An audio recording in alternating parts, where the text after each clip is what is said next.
Hello, and I'm about to do a draft as well because obviously you watched my sealed videos, and now you know enough about the format where you're gonna make day two, and then you're gonna need to know how to draft. So yeah, that's why we're here. Currently five in the queue, and just need three more to start this Cons of Tarkir 8-4, where I will hope to arise victorious over my foes, but probably won't. So had some sound issues with the sealed stuff, but hopefully that's fixed now. I actually did record a draft earlier, but had some serious sound issues with that, so I had to scrap it and start anew. And I got ranched in that draft anyway, so you don't want to see that. I got destroyed. But yep, let's go ahead and see what we got here. Let's go ahead and organize this a little bit better. All right, well, it doesn't look like there's anything good in this pack. I don't know what to take.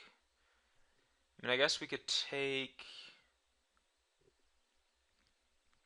I mean, we could take Karu Dreadmaw, I guess. We could take. I mean, the Force Away, maybe? I don't know. I mean, like, Monastery Flock's not a great first pick, but I guess we could jam it.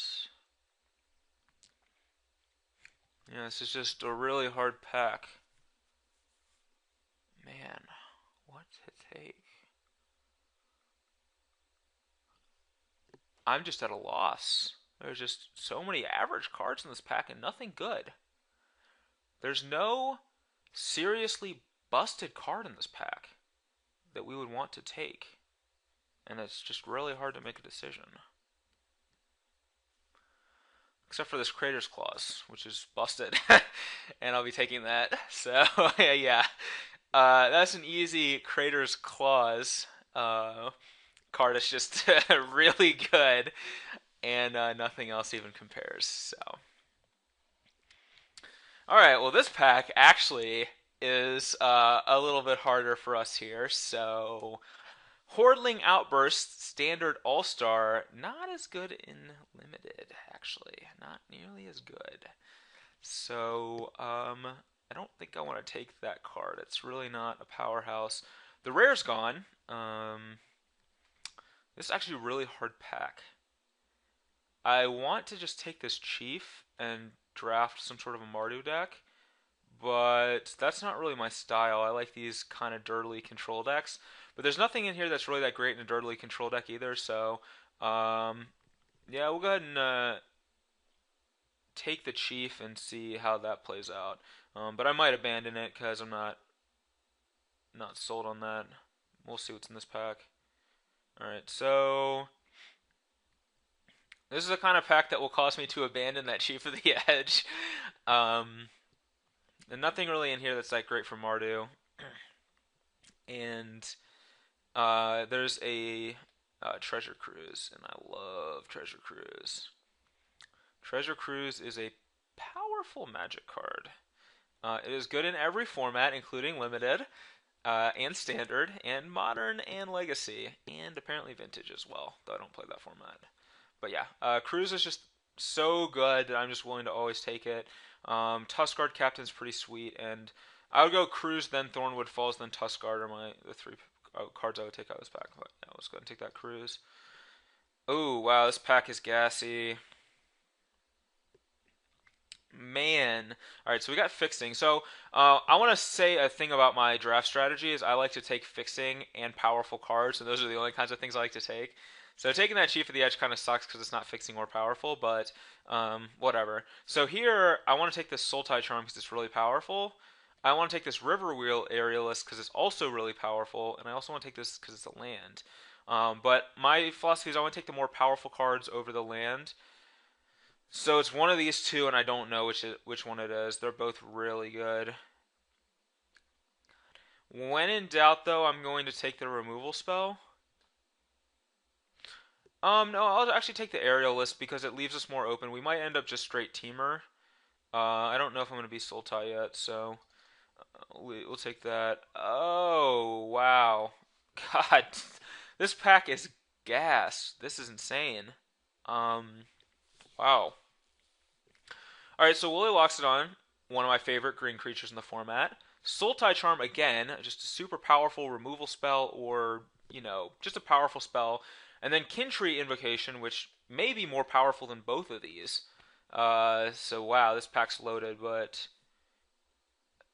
yeah, I'm gonna take Sultai Charm this time and regret passing the other one. Wow, what a pack! What a pack! I could take the Barons, but I'm not interested in white. Usually, my preferred archetype is Teamer Splash Black or Sultai Splash Red. White doesn't really fit into that game. None of these cards are really that good in the deck, though. I guess we could take a Highland game just for early defense. I would rather have lands that produce the colors of mana I need rather than an Embodiment of Spring. So, not a huge fan of this card. Swarm is good, but better in an aggressive deck like Mardu than a controlling shell. I'm actually going to take the land. I'm going to last second take the land just in case. Alright, here we have a Woolly and a Treasure Cruise. Jeez. Oh, man. Not making it easy on me, jeez. And also a land, too. We haven't taken any lands this far.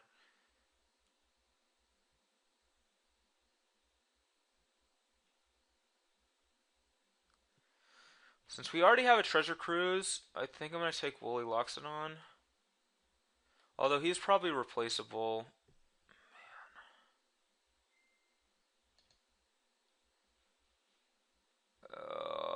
There's so many good cards in the pack. I took the land. I think I'm gonna regret that. And here I can take another land because none of these cards are exciting at all. Scaldkin's I guess okay, but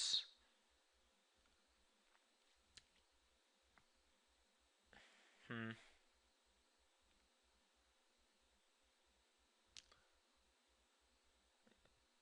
I'll take the land. Bitter Rev.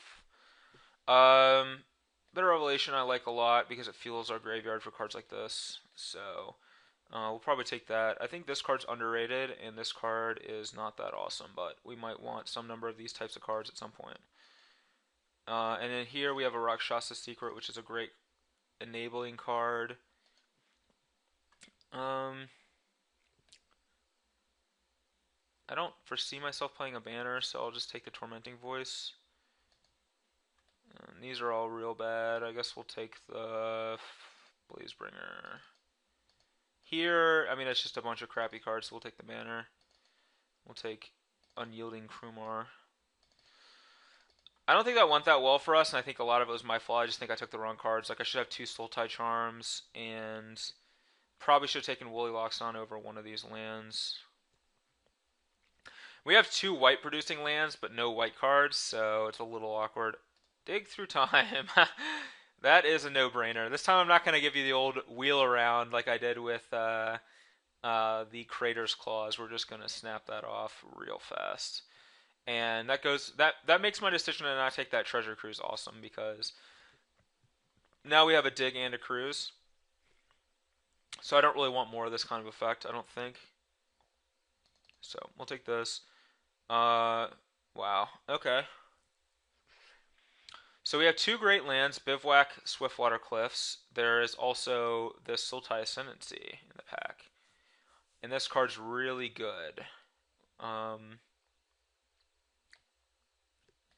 But it's also really slow.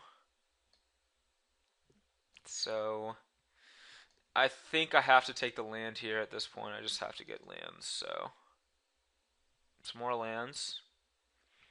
And this pack's pretty bad for us. So yeah, we'll take a land again, and I think that we want the Bivouac as our preferred land. Alright, so now these are actually some pretty good cards. There's the Heart Piercer, which we're probably taking this. And yeah, Heart Piercer is definitely the best, but Glacial Stalker, honorable mention as well. But we'll go ahead and grab that Heart Piercer.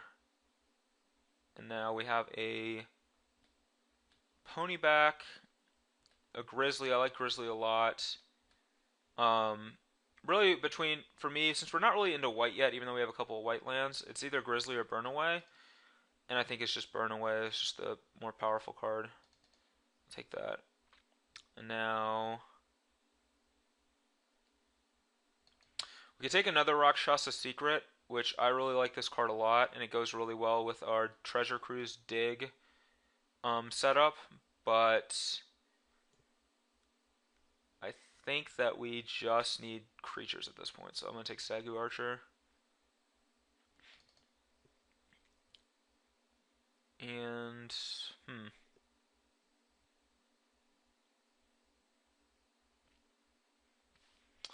Karu Lichlord's not a particularly powerful card. It's just super slow, doesn't really do that much, so I don't want it. Um, it's either this Kintree Warden or this Scoured Barrens for me. And I think it's the Kintree because right now we don't have any white cards, so I don't see a reason to keep taking these white lands. But Kintree's also super weak. Well, alright, whatever, I'm taking the land. I changed my mind. So now we can easily splash white if we need to, along with these other colors that we're going to try to play. Here, I want to take this Sultai Scavenger. It goes well with my stuff to dump cards in the graveyard. Let's grab that. Alright, here we can take the Mardu Charm, I guess. I don't want a second Bitter Revelation, and I don't really want this creature because that's not the kind of game plan we're trying to play. So, yeah, we'll go ahead and take Mardu Charm. And then Sultai Ascendancy came back as well.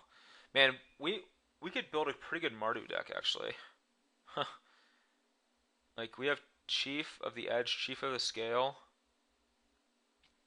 We have, like, Heart Piercer, Krumar, Burnaway, Bitter Rev, Scavenger. I honestly wonder if that might just be the best bet. I mean, it's pretty late to just make this jump, but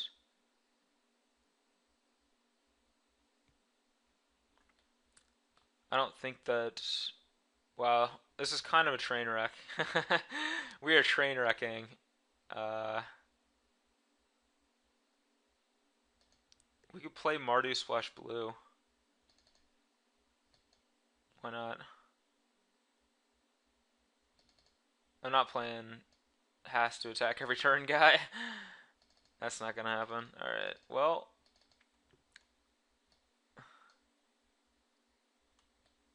Is this guy a warrior? No, he's an archer.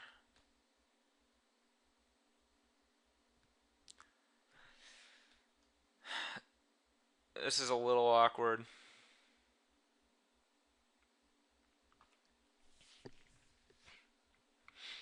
Wow, okay.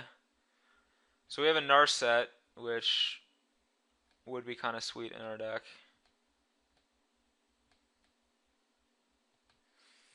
But we have another Chief. And there's like 1, 2, 3, just a ton of other warriors in this pack.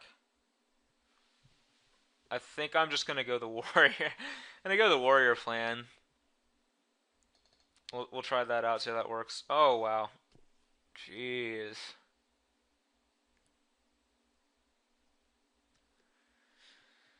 Wow. I don't think there's any reason to splash green. I mean, we have. I guess we have. We could play the Rhino.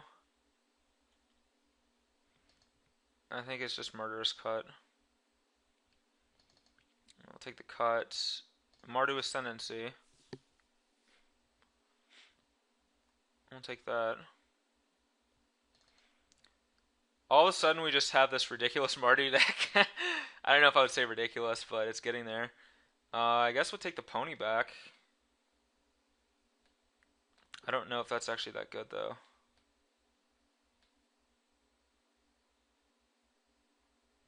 We could also take Bondkin, Einok Bondkin, or Wooded Foothills just for value drafting, since our draft's kind of a train wreck. I'm not gonna take the foothills though. I'm gonna try to win this draft.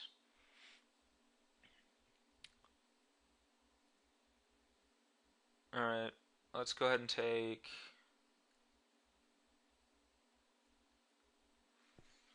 I'll take the pony back. And now here we have a trumpet blast. That seems pretty good, but maybe it wheels. Let's take the throttle. Here's a Raider Spoils and a Skull Hunter. I don't honestly don't know which one of these is better. Let's go ahead and take the Raider Spoils. Wow, empty the pits.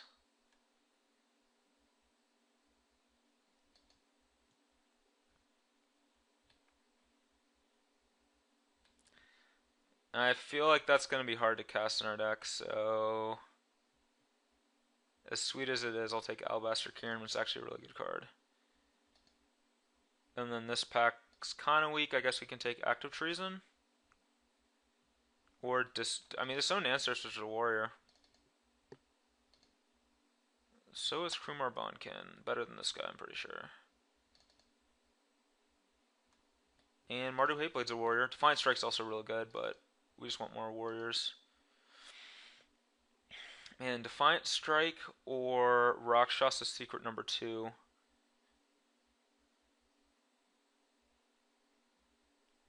It's actually really hard. I'll take the strike. Snakeskin probably will make the deck, actually.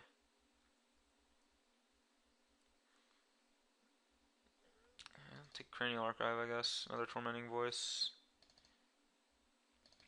Alright. This is a little weird. This deck got a little weird. But we're going to try to make this thing work, so... Alright, bear with me on this one.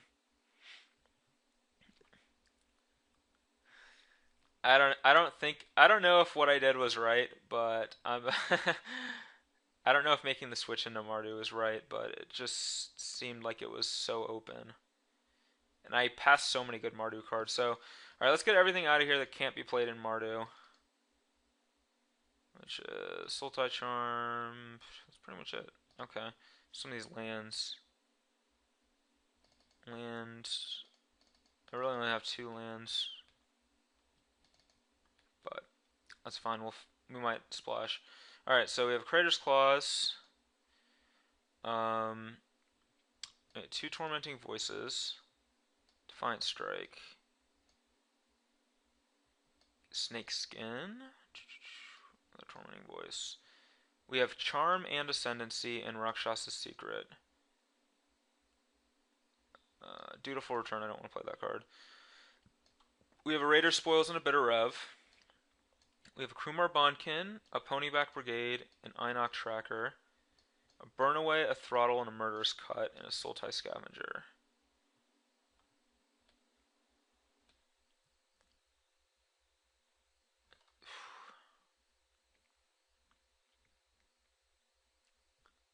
I honestly wonder if I should be splashing Treasure Cruise and Dig Through Time. So here are mountains that produce blue. Mountain produces green, and a plains that produces green, which I don't care about green. But these are 2 blue lands that I can play to cast these cards. I don't think it's worth it. I think we're better just sticking straight this. I mean, this deck doesn't look that great, but I mean, it does have some things going for it, so let's see. We have to cut some of these spells, though. I guess we can cut. So this is 28 with this, but we probably want to play 17 land. I don't want to cut any of these creatures, even though this guy's super bad. I just want every creature I can get. Especially warriors, which we do have a decent number of warriors, actually. That guy's a warrior, too. So we gotta cut some spells. We're not cutting any of these removal spells. I'm not cutting Raider Spoils or Bitter Rev. Not cutting Mardu Charm or Mardu Ascendancy. So that leaves Like Tormenting Voice. I want to keep the Snake Skin because I think we're gonna need it to push through. Um, maybe I cut. I think it's like a Defiant Strike and a Tormenting Voice. I don't have any prowess. It makes Defiant Strike much worse. All right, so how does this look? This is I want to play this Rakshasa Secret. It feels like Murderous Cut and Sultai Scavenger, and it's just a really good card. I think especially in an aggressive deck like this to punish people. Like I wish I had that Skull Hunter. I don't remember what I took over the Mardu Skull Hunter. I think it was the Raider Spoils, but kind of wish I still had that Skull Hunter. Oh wait, we have 26 cards still, so we still have to cut one more. Uh, I guess it's the other Tormenting Voice. I mean, it's either that or the Secret. I'd rather play the Rakshasa Secret. So, oh yeah, no, wow, this is a tough one. All right, so here we are, and I definitely like this.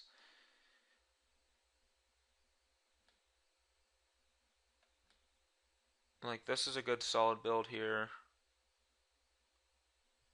Um, but we do need one more card,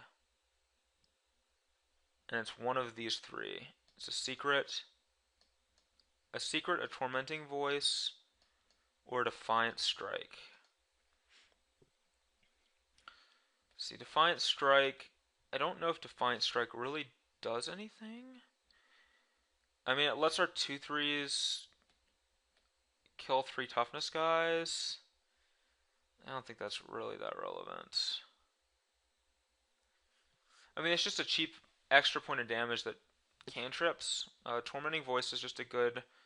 I mean, I guess we have so many bad cards in our deck. We should probably just play Tormenting Voice, just to keep our draws more regular and dig us deeper into Crater's Claw. Plus, secrets milling over Crater's Claw is probably not great for us. I mean, it's kind of a bad reason to not play a card, but that's my logic. All right, let's go ahead and add some lands. How do I want to do this? All right, 3 mountains is definitely not enough. It should be like 5 mountains, and I think like 7/7/5 is a good mana base. Oh, we have 7 black sources, 7 white sources, and then 5 mountains. We have 1, 2, 3, 4, 5, 6, 7, 8. We have like 8 red spells, so we definitely have to play 5 mountains. So our mana base is pretty bad. Uh, but yep, this is kind of an awkward draft. I really butchered this one pretty bad. So that was my bad on that. I usually just stick to I usually just stick to drafting like some sort of 4 to 5 color control deck, like this Dig Cruise Aerialist deck that we had going on. Um, but the power of these cards was just too high, and I decided to make a late switch, which I guess we'll see if it pans out. But I'm gonna go ahead and submit. Um, yeah, so that's me building my deck. We certainly have options post board. We can board into Treasure Cruise. We could board into Dig Through Time even if we wanted to. So or Sultai Charm and stuff. So we got some options post board. We'll see how we want to do that against whatever decks we play. But hopefully you'll stick around for the games, and hopefully there'll be more than one match, which means that we actually won.